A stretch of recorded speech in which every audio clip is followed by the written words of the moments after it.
자, 오늘 민수기 9장 말씀입니다.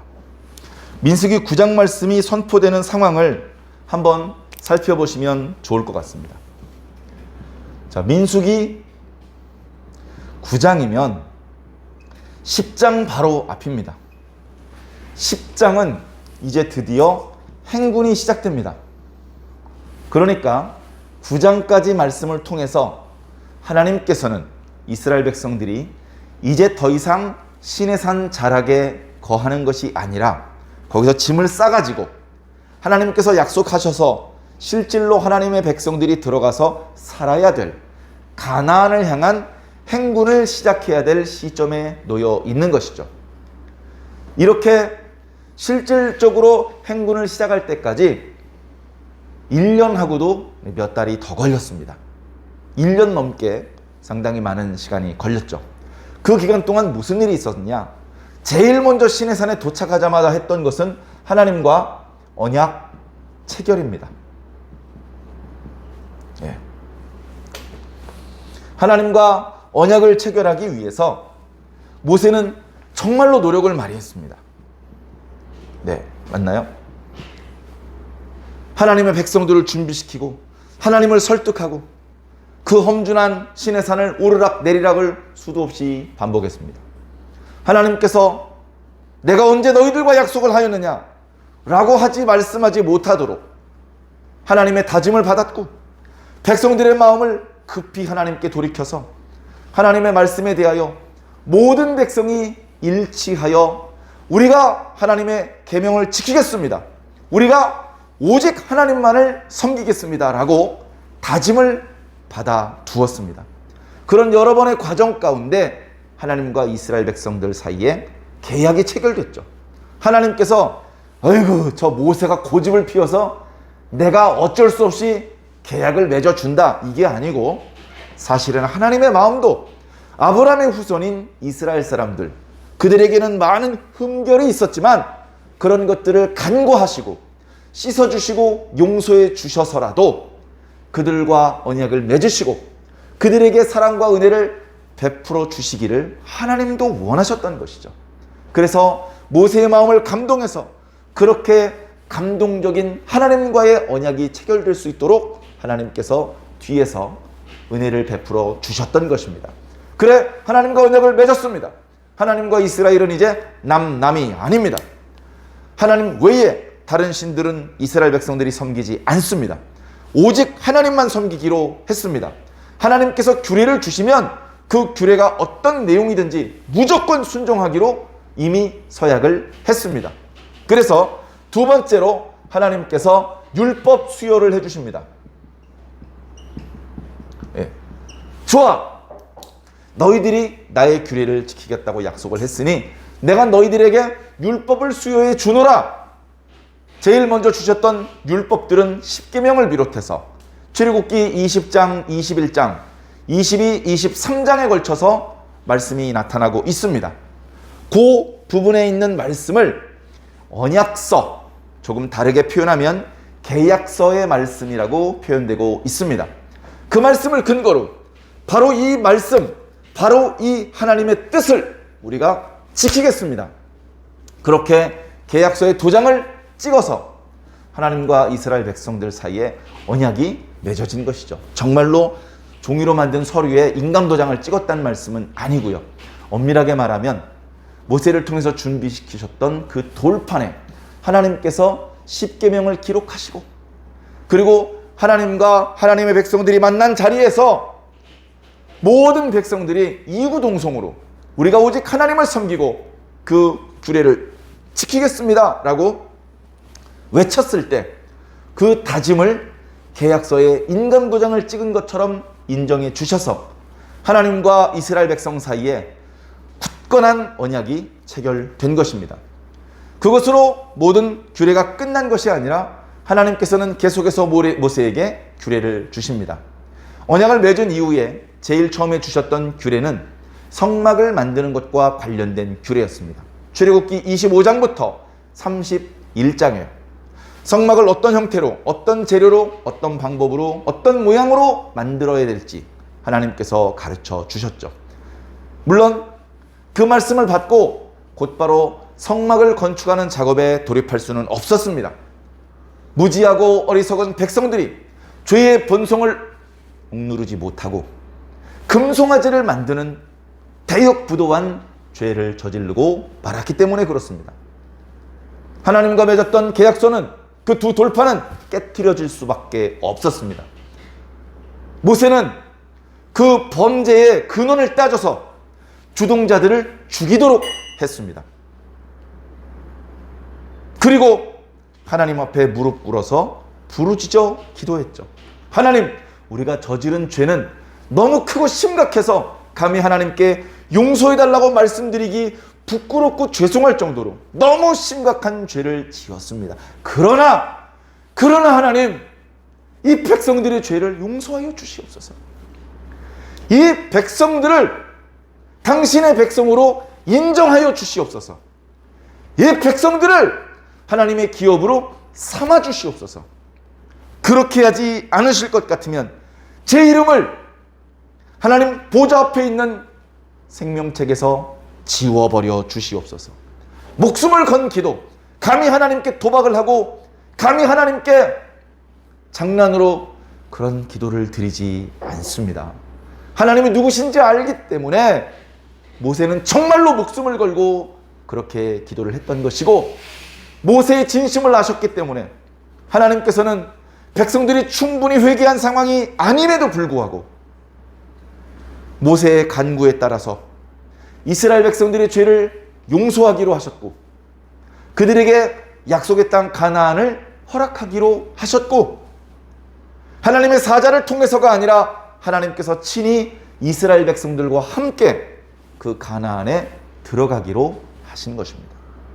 그렇게 어렵게 하나님의 용서를 받아내고 어렵게 하나님과의 계약을 다시 갱신한 이후에 드디어 처음 해주셨던 출애굽기 25장부터 31장까지의 말씀에서 주셨던 성막을 실질로 제작을 했습니다.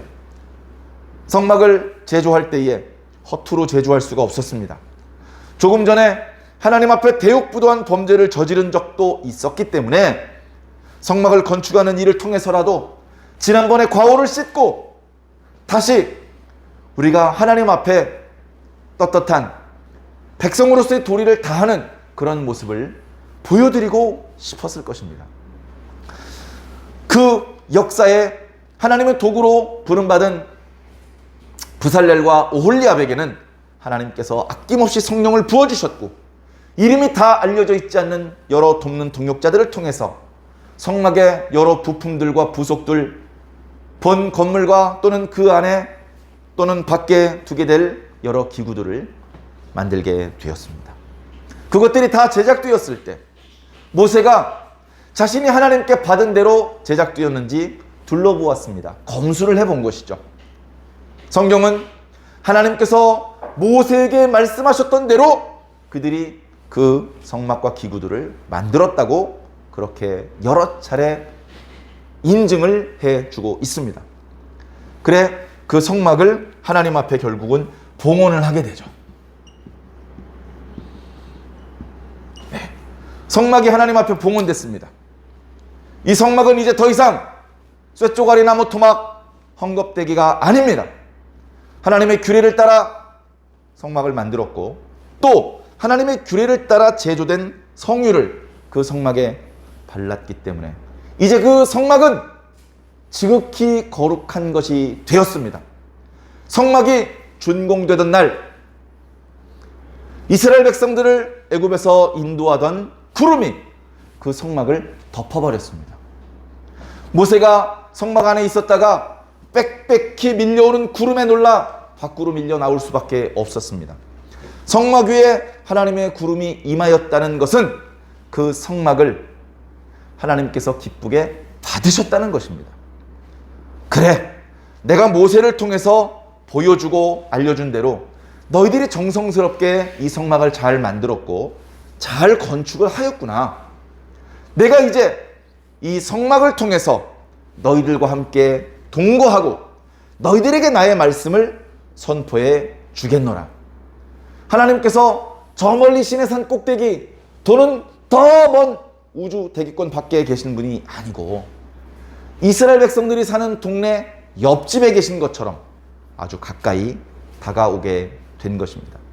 이어지는 규례들을 보면 그 성막이 제대로 작동하기 위한 제사의 규례들, 하나님의 백성들이 하나님의 백성답게 그 정결함과 거룩함을 유지하게 만들기 위한 정결 규례들, 그 이외에 여러 가지 하나님께 대한 신앙생활 또는 백성들 사이의 일상생활에 하나님께서 주시는 여러 규례들이 수여가 되었고, 이제 성막을 중심으로 이스라엘 12지파가 어떻게 부대를 배치해야 되는지, 성막이 머물러 있을 때 동서남북의 어느 지파가 어느 족속이 장막을 칠 것인지, 또 행군을 할 때는 어떤 지파, 어떤 대열의 순서를 따라 행군을 하게 될 것인지 하나님께서 규례를 주셨습니다.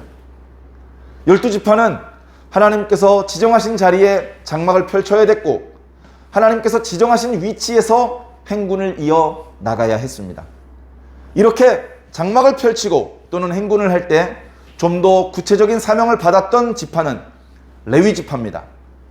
어찌 보면 이스라엘 12지파에 포함되지 못하고 이때 이후로는 레위 지파라는 표현 대신 레위 사람, 레위인이라는 표현을 더 자주 쓰게 되는 그 레위 사람들은 종족대로 게르손 종족과 고핫 종족과 무라리 종족의 그 종족별로 성막과 관련된 임무를 별도로 하나님께서 지정해 주셨습니다. 너희 종족들은 각각 성막의 남쪽과 서쪽과 북쪽에 지인을 치고 성막 가까이에서 제사장들을 돕고 성막을 잘 섬기도록 해라. 성막을 이동해야 될 일이 생긴다면 고핫 자손들은 기구를, 또 게르손 자손들은 천막과 끈을, 그리고 무라리 자손들은 말뚝과 받침을 옮기도록 해라. 그런 규례들을 주셨죠. 그리고서 이렇게 성막을 하나님께서 받아주신 것에 대해서 이제 하나님께서 우리 이스라엘 백성들을 당신의 백성으로 언약을 맺어 주시고 이제 우리 조상들에게 약속하셨던 가나안을 주시는 것에 대하여 감사하고 이 성막이 온전히 봉헌된 것에 대해서 기뻐하는 마음으로 하나님 앞에 예물을 드리는 말씀까지 우리가 묵상을 했습니다. 자, 이제 정말로 출발하기 직전의 상황입니다. 자, 그런 상황에 오늘 민수기 9장에 주신 말씀은 크게 두 가지인데요. 자, 첫 번째는 6월절에 대한 규례입니다. 그리고 두 번째는 규례라기보다 불기둥과 구름기둥에 대한 말씀입니다. 자, 먼저 6월절에 대한 규례에 대해서 말씀을 드리겠습니다. 6월절의 기원은 하나님께서 이스라엘 백성들을 애굽에서 구원해 내실 때 애굽 땅에 10가지 재앙을 쏟으셨고, 그 중에 10번째 재앙은 바로 장자들을 죽게 만드는 무서운 재앙이었습니다. 그 재앙이 얼마나 무서웠는지, 아들 중에 처음 태어난 남자가 다 죽었고요. 가축들 중에서도 처음 태어난 것은 다 죽임을 당할 수밖에 없었습니다. 그러나 미리 그 하나님의 엄청난 재앙을 피할 수 있는 방법을 가르침받았던 이스라엘 백성들의 집에는 아무도 장자가 또는 가축 중에 처음 태어난 것들이 죽는 일이 발생하지 않았습니다. 그 방법은 바로 6월절의 규례였습니다. 하나님께서 말씀을 선포하신 날을 기준으로 10번째 되는 날 6월절 때 잡을 어린 양 1년 된 것을 미리 선택을 해야 됩니다.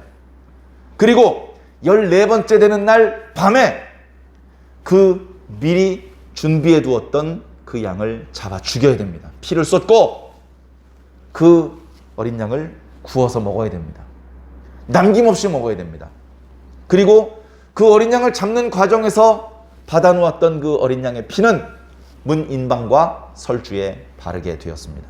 하나님께서 보내신 죽음의 천사가 애굽 땅에 이르렀을 때 문인방과 설주에 1년 된 양의 피가 발려져 있는 집은 들어가지 않고 뛰어 넘어가셨습니다. 한문으로는 유월하셨고 영어로는 패스 오버 하셨습니다. 그래서 지금도 유월절을 영어로는 패스 오버라고 표현하고 있습니다. 그렇게 해서 이스라엘 사람들의 집에는 하나님의 재앙이 임하지 않았죠. 하나님의 말씀에 순종한 하나님의 백성들은 재앙을 피하고 구원을 받을 수 있었고, 하나님의 말씀을 무시했고 하나님을 인정하지 않았던 애굽 사람들의 집에는 엄청난 재앙이 임할 수밖에 없었습니다. 우리가 잘 아는 것처럼 그 10번째 재앙 때문에 애굽 왕 바로도 두 손 두 발 다 들었죠. 너희들은 빨리 애굽 땅을 나가라. 내가 마음이 바뀌기 전에 나가라. 어린아이도 노인도 여자도 다 데리고 나가라. 너희들이 기르던 가축도 다 끌고 나가라. 너희들이 필요한 거 있으면 애굽 사람들한테 요구해라. 너희들이 필요한 건 다 주겠다. 다 갖고 나가라. 그렇게 말할 정도로 10번째 재앙은 9번째 재앙도 8번째 재앙도 엄청나고 무서운 재앙이었음에도 불구하고 10번째 재앙은 더 무서운 재앙이었습니다. 그렇게 무서운 하나님의 재앙이 하나님의 백성들에게는 임하지 않았습니다. 그 죽음의 천사가 임하던 날 하나님의 심판이 이 땅에 시행될 뿐 아니라 하나님의 백성 이스라엘 민족들에게는 구원이 시행됐던 것입니다. 심판과 구원은 그렇게 동시에 시행이 됩니다. 하나님께서 뭘 이 세상에 던지시면 그것 때문에 어떤 사람은 심판을 당하여 죽게 되고 어떤 사람은 구원을 받아 살게 되는 역사가 펼쳐지게 되는 것입니다. 그래서 6월절은 그날 하나님께서 죽음의 천사를 보내셔서 그것 때문에 발생되었던 심판과 구원을 기억하고 기념하는 절기였습니다. 정확히 말하면 하나님께서 구원하셨던 구원 사건을 잊지 않고 기억하자. 여봐라, 우리가 누구냐? 우리는 작년 이맘때 하나님께서 애굽 땅 전역에 죽음의 천사를 보내셨을 때 그때 죽지 않고 살아남은 자들이고 그때 죽지 않고 살아남은 자들의 가족이고 자녀들이다. 우리가 어찌 1년 전 우리 민족들의 장자들을 구원하셨던 하나님의 은혜를 잊을 수 있겠느냐? 우리가 누구냐? 우리 모두는 하나님께 구원을 받은 사람들이다. 우리는 하나님의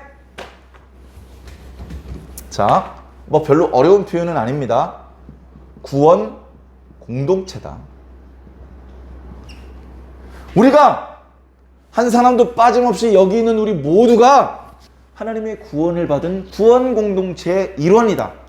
우리는 서로 다투지 말고 서로 사랑하며 다 함께 힘을 모아 하나님을 경배하고 하나님의 뜻을 따르는 삶을 살자. 이렇게 다짐하는 절기가 바로 6월절이라는 것이죠. 자, 이 절기를 지키라는 말씀을 하나님께서 주셨는데 벌써 한 해가 지나가 버렸습니다. 금송아지 사건도 지나갔고 성막을 건축하는 기간도 지나갔고 그것을 하나님 앞에 봉헌하여서 하나님께서 연락해 주시는 은혜를 입은 과정도 지나갔습니다. 그렇게 시간이 지나가고 하나님께서는 내가 예전에 너희들에게 6월절의 규례를 지키라고 이야기한 적 있지? 벌써 그 절기를 지킬 기한이 되었으니 날짜 어길 생각하지 말고 내가 처음에 일러주었던 바로 그 기한에 6월절의 절기를 다 지키도록 해라. 6월절 절기와 관련된 자세한 규례는 없습니다. 그것은 이미 출애굽기에 기록되고 있죠. 그 규례대로 모세에게 지키라고 명령을 내리셨고 모세는 백성들에게 하나님의 말씀을 전해 주었습니다. 우리가 1년 전에 하나님께 구원받은 지 벌써 1년이 되었다. 그날을 하나님께서 잊지 말고 6월절로 규례를 지키라고 명하셨는데 우리가 이제 1년이 되어서 그날의 절기를 다시 지내야 될 때가 되었다. 너희들은 이미 하나님께서 일러주신 규례대로 모두 6월절을 지키도록 하여라. 이렇게 명령을 내렸더니 모든 이스라엘 백성들이 이의를 제기하지 않고 성심성의껏 그 6월절의 절기를 바쳤습니다. 자, 근데 약간의 문제가 생겼어요. 어떤 사람들이 유월절의 예물을 하나님 앞에 드리려고 하는데 모세가 어이 너희들 이렇게 너희들은 하나님 앞에 예물 드리지 마. 이렇게 얘기를 한 겁니다. 그랬더니 그 사람들이 자신들도 유월절에 하나님께 예물을 드리고 싶었습니다. 자신들도 1년 전에 하나님께서 베풀어 준 구원의 은혜를 입은 자들이기 때문에 감사를 표현하고 싶었고 나도 구원 공동체의 일원으로서의 다짐을 함께하고 싶었던 것이죠. 그런데 모세가 금지를 합니다. 그러니까 이 사람들이 항의를 하는 것이죠. 아니 모세요, 왜 우리가 예물을 드리는 것을 금지하십니까? 비록 우리 가족들이 죽음을 맞이하게 돼서 그들을 장사 치르는 과정에서 시신을 만질 수밖에 없었고 그래서 우리가 잠시 부정해지기는 했지만 우리가 하나님 앞에 범죄한 것도 아닌데 왜 우리는 유월절 예물을 하나님 앞에 바치는 일에 참여하지 못하게 하는 겁니까? 그렇게 이야기를 했습니다. 모세가 잔말 말고 너희들은 예물을 바치지 마 이렇게 하지 않았어요. 모세가 그래 알았다. 너희들은 조금만 기다려라. 내가 하나님 앞에 기도하여 보고 하나님께서 뭐라고 분부하시는지 일러주겠다. 그러고서는 모세가 하나님 앞에 이 일을 두고 어떻게 하면 좋을지 간절히 기도했겠죠. 선지자도요 완벽하지 않습니다. 하나님께 여쭤보지 않고 자기 멋대로 결정하면요 이미 선지자가 아니에요. 하나님의 일을 돕는 자가 아니라 방해하는 자입니다. 우리가 요즘 새벽 예배 때, 주일 예배 때 사사기 말씀을 묵상하고 있는데 그 시대 사람들은 왕이 없고 각자 자기 소견에 오른 대로 행했더라 라고 말하며 그 결과 그들은 영적으로도 종교적으로도 사회적으로도 썩어 문드러지는 모습을 보이고 있었는데요. 하나님께 여쭙지 않고 모세가 자기 임의대로 모든 일을 결정했다면 결국 모세도 사사시대의 사람들과 다를 바가 없는 것이 됩니다. 그러나 모세는 깨어있는 자였습니다. 우선은 유월절이 거룩한 절기이기 때문에 부정해진 사람이 참여하는 것은 뭔가 이 거룩한 절기에 맞지 않는 것 같아서 금지시켰는데 그들이 순수한 마음으로 우리도 유월절에 참여하고 싶습니다. 우리도 하나님께 예물을 드리고 싶습니다. 라고 말했을 때 이 문제는 내가 임으로 결정할 것이 아니라 하나님께 기도해서 하나님의 분부를 받고 그대로 하나님이 말씀하신 대로 일을 처리해야 되겠구나. 그런 생각을 했던 것이죠. 그래서 하나님께 기도드렸고 하나님께서는 뜻밖의 그들도 유월절 예물을 드리게 해라 라고 말씀하고 있습니다. 참 놀라운 말씀이죠. 자, 구원 공동체로서 하나님 앞에 유월절을 바칠 때는요 유대인의 절기로 1월 14일입니다. 1월 14일 유월절을 바치게 되었습니다. 유월절 날짜가 됐어요. 근데 그때 마침 가족 중에 누가 돌아가셨어요. 유월절 때문에 장사도 안 지내고 시체가 썩는 걸 내버려 두고 그러면 안 되잖아요. 유대인의 예법대로 장사를 지내야 됩니다. 그러면 그 과정에서 어쩔 수 없이 시체에 접촉하기 때문에 그 사람은 제의적으로 부정한 상태가 되죠. 그렇다고 잠깐 부정해졌다 해서 유월절의 예식을 드리지 않게 되면 안 됩니다.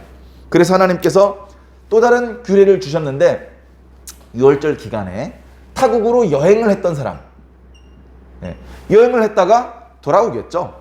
그 다음에 잠깐 부정해졌던 사람, 죄를 지어서 부정해진 것이 아니고 사체와 접촉하느라고 잠깐 부정해진 사람, 이런 사람들은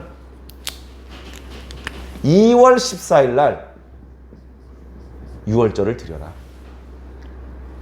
오히려 이렇게 유월절에 참여할 수 있고 하나님께 예물을 드릴 수 있도록 기회를 주었는데도 유월절에 참여하지 않는 사람들이 있다면 그 사람은 하나님의 백성 중에서 끊어져 버릴 것이다. 그는 더 이상 영적으로 하나님의 자녀라는 지위를 유지할 수 없을 것이고 하나님의 놀라운 은총을 입을 수 있는 자격이 박탈되고 말 것이다. 거의 죽음과 방불한 저주입니다. 당연히 그렇게 하나님의 축복을 잃어버린 채 영적으로 모든 권리를 잃어버리는 그런 입장이 되면 안 되겠죠. 다시 말해서 말 안 들면 잘라버리겠어 이런 뜻이 아니고 너희들은 제발 하나님께서 베푸셨던 구원의 은혜를 잊어버리지 말고 너희는 날마다 해마다 그 은혜를 다시 떠올리면서 너희들 모두가 하나님께 구원을 받은 구원 공동체라는 사실을 꼭 명심하도록 해라. 이것이 이 규례를 주시는 하나님의 뜻이었습니다. 그러니까 출애굽기의 유월절의 규례를 주셨을 때에는 2월 14일 날 이런 특별한 경우에 있는 사람이 유월절 예물을 드릴 수 있는 기회에 대한 규례는 없었죠. 민수기에 와서 이런 규례를 주셨습니다. 이 말씀은 나중에 히스기야 왕 때 거의 수백 년 동안 하나님 앞에 유월절을 드리지 않은 채 그렇게 지나가다가 하나님께 진심이었던 히스기야가 안 되겠다. 이제 성전도 좀 보수했고 주변의 외적들도 소탕했으니 우리 하나님 앞에 유월절을 드리자. 우리 하나님 앞에 유월절 한번 제대로 한번 영광 돌리자. 하나님께 대한 감사를 우리가 하나님을 얼마나 감사하고 있고 사랑하고 있는지 한번 표현해 드리자. 그렇게 마음을 먹게 되었습니다. 그 마음은 하나님께서 주신 마음이라고 믿습니다. 그래 관련해서 제사장들과 그 문제를 상의했습니다. 본래 6월절은 1월 14일 날 드리는 것인데 성전 보수공사 일정이 지연되면서 1월 14일을 넘겨버렸습니다. 야, 어떡하지? 하나님 앞에 6월절로 영광을 돌리고 싶은데 어떡하지? 내년으로 미뤄야 되나? 그랬을 때 아닙니다. 특별한 예외적인 상황이 발생했을 경우에는 2월 14일 날 6월절을 드려도 된다고 하나님께서 모세를 통해서 규례를 주신 것이 있습니다. 그러면 2월 14일에 맞추어서 우리가 하나님 앞에 6월절을 드리자, 지키자. 그래서 정말 너무너무 오랜만에 하나님 앞에 6월절을 지켰던 그런 기록을 우리는 말씀을 통해서 찾아볼 수 있습니다. 어찌되었건 이 규례는 우리가 하나님께 구원을 받았다. 우리 모두는 나 혼자가 아니고 나뿐 아니라 저쪽에 있는 사람도 이쪽에 있는 사람도 우리 모두는 하나님께 구원을 받은 사람들이다. 우리는 서로 남남이 아니다. 각자 개인 플레이하는 사람들이 아니고 우리는 공동체다. 우리는 하나다. 우리 모두는 가족이다. 우리는 서로 사랑하고 도와야 된다. 우리는 힘을 모아서 이 땅에 있는 동안에 하나님의 백성답게 살아야 되고 하나님의 뜻을 지켜야 돼. 그런 것들을 계속해서 다짐해야 되는 것이죠. 왜냐하면 우리가 살고 있는 이 세상은 악합니다. 하나님의 백성이 하나님 백성답게 살지 못하도록 하는 많은 유혹과 함정들이 도사리고 있습니다.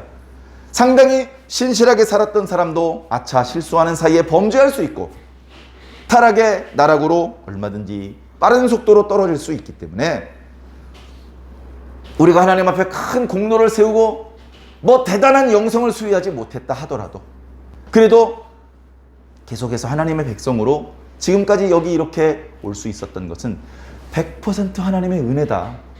내 능력, 내 의지, 재수가 좋아서 이게 아니고 하나님께서 특별한 은혜를 나한테 베푸셨기 때문에 내가 이 신앙심을 잃어버리지 않고 계속해서 여기까지 올 수 있었던 거다라는 것을 다시 한번 고백하는 것이죠. 그러니까 어찌 보면 이 6월절은 이스라엘 백성들이 하나님의 백성으로 거듭나는 새 출발을 하는 새 창조가 된 날을 기념하는 것입니다. 그래서 교회들마다 교회를 설립한 날을 기념하죠. 또 교회가 창립된 날을 기념하기도 하고 그리고 영적으로 자기 생일, 내가 예수님 만난 날, 내가 예수님을 인격적으로 만난 날, 많은 성도들을 증인으로 하나님 앞에 내 신앙을 고백하고 하나님의 백성의 일원으로 세례를 받은 날, 그런 날들을 해마다 감사하면서 내가 하나님의 백성으로서의 정체성이 흐려져서는 안 되겠다고 다짐하는 그런 성도들을 많이 봤습니다. 정말 잘하시는 겁니다. 어떤 것을 방법으로 쓰든지 우리는 하나님의 백성으로서의 순결을 잃어버리지 않기 위해서 최선을 다해야 될 것입니다. 그래 본격적으로 시내산을 떠나 가나안으로의 행군을 시작하기 전에 하나님께서는 새삼스럽게 6월절의 규례를 주시면서 너희들이 누군지, 너희들이 어떻게 해서 이렇게 나의 백성이 되었는지, 내가 너희들에게 어떤 은혜와 구원을 베풀었는지 다시 한번 상기시키고 하나님의 백성답게 살아야지라는 결단을 할 수 있는 절기를 하나님께서 다시 한번 명령해 주신 것이죠. 자, 이렇게 하나님의 백성으로 헌신하고 결단된 그런 하나님의 백성들에게는 하나님께서 함께 하시는 은혜를 주십니다. 그게 바로 불기둥과 구름기둥입니다. 불기둥과 구름기둥이라고 말하면 우리가 기둥하면 연상되는 것이 있습니다. 우리 예배실에도 벽에 이렇게 기둥이 일부 돌출되어 있죠. 옛날 유적지 같은 데 가보면 원형으로 된 기둥이 있습니다. 우리나라의 사원들은 주로 나무로 원형 기둥을 만들었죠. 그러나 외국에 돌로 만들어진 사원, 신전 이런 데 가보면 돌로 원형 기둥을 만든 경우들이 많이 있었습니다. 그런 기둥을 영상하는 것이죠. 아, 기둥은 이렇게 생긴 거구나. 그런데 그 기둥이 돌이나 나무가 아니고 불이나 구름으로 된 거구나. 이렇게 연상하기 쉽습니다. 그러나 꼭 그렇게 우리가 생각하는 기둥과 똑같은 모양은 아니었던 것이죠. 이 불기둥과 구름기둥은 이스라엘 백성들이 애굽에서 나오는 날부터 하나님께서 이스라엘 백성을 인도하기 위해 붙여주신 놀랍고 신비한 도금입니다. 이 불기둥과 구름기둥은 계속해서 이스라엘 백성들이 가나안으로 행군하는 과정 중에도 이스라엘 백성들과 함께 했습니다. 또 이스라엘 백성들을 이끌었습니다. 하나님께서 직접적으로 명령을 하시고 모세가 앞장서 걸어가야만 이스라엘 백성들이 어느 방향으로 가야 되는지를 분별하는 것이 아니고 하나님께서 당신의 뜻을 불기둥과 구름기둥의 형태로 보여주신 것이죠. 불기둥과 구름기둥이 움직이지 않으면 이스라엘 백성들은 이틀이든 한 달이든 1년이든 그 자리에 계속 있었습니다. 언약궤를 중심으로 성막을 건축하고 그리고 그 주변에 모세와 또 제사장들 그리고 레위 사람들 그리고 그 바깥쪽에는 동서남북에 각각 3지파씩 진영을 차려놓고 머물러 있었습니다. 그러다가 성막을 덮고 있던 구름기둥이 떠오르면 하나님께서 이제 장막을 걷고 이동하라, 행군하라 말씀하시는구나 깨닫고 구름이 떠오르는 것을 보면서 서둘러 각자 자기들의 숙소와 그리고 레위 사람들의 경우에는 성막과 그 기구들을 이렇게 걷었고 구름기둥과 불기둥이 이동하는 방향으로 갔죠. 불기둥과 구름기둥이라고 표현하니까 이스라엘 진영 앞에는 기둥 2개가 서 있구나 라고 생각을 하는데 그런 건 아닙니다. 우선 우리가 구름기둥이라고 생각을 하는 것은 간단히 말씀드리면 구름입니다. 이 지역에는 구름이 사실 그렇게 많지 않습니다. 구름이 거의 하늘에 떠 있지 않습니다. 그러다 보니까 태양빛이 강렬하게 내리쬐이는 그래서 땅이 광야지대가 많은 그런 기후죠. 그런 상황이라면 기온도 높고 지면이 뜨겁게 달구어져서 낮에는 행군하기가 무척 어렵습니다. 바로 그런 상황에 처한 이스라엘 백성들 위에 하나님께서 구름으로 그늘을 만들어 주십니다. 그리고 그 밑으로는 선선한 바람이 불게 하셔서 무척 더운 날씨인데도 불구하고 이스라엘 백성들이 그 뜨거운 햇볕 때문에 춥거나 상하는 일이 발생되지 않도록 보호해 주셨던 것입니다. 그런데 그 구름이 하늘에 떠 있기만 한 것이 아니라 그 구름의 한쪽 끝이 땅으로 가까이 오더니 하나님의 규례대로 만든 성막에 그 구름이 닿았습니다. 그래서 그 구름이 땅으로 연결된 부분, 성막과 연결된 부분을 구름 기둥이라고 표현을 했던 것이죠. 그런데 그 구름 기둥이 항상 성막과 맞닿아 있었는데 저녁이 되면 그 구름 속에서 불 모양이 나타났다라고 기록을 하고 있습니다. 그러니까 불기둥과 구름기둥이 별도로 존재하는 것이 아니고 구름기둥이 있었는데 저녁이 되면 그 안에서 불꽃이 보였다. 그 안에서 불이 존재했다. 그 불은 누가 피웠지?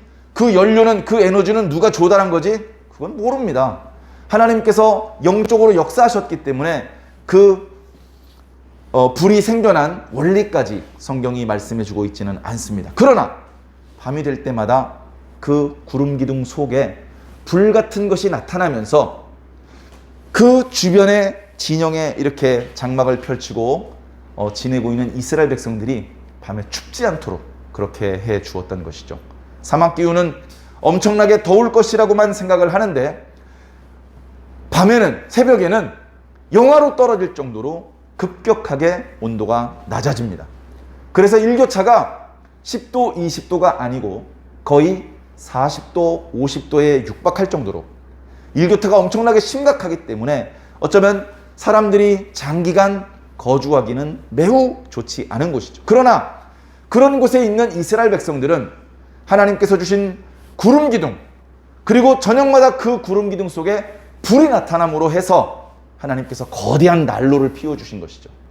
이스라엘 백성들은 광야에 있는 기간 동안에 아무도 낮에 덥거나 밤에 추워서 상하는 사람이 없었던 것입니다.